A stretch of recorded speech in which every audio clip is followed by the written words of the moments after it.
Hello everyone, today in this video I will show you how to change the preferred Safari language in iPhone 16 Pro Max.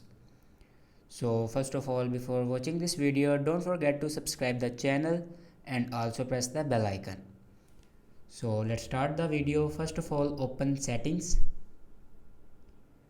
and scroll down and now click on apps.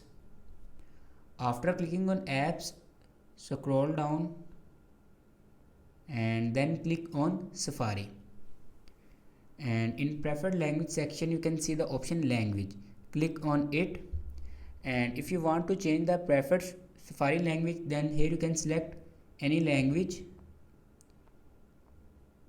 If you want to change, you can select any language from here.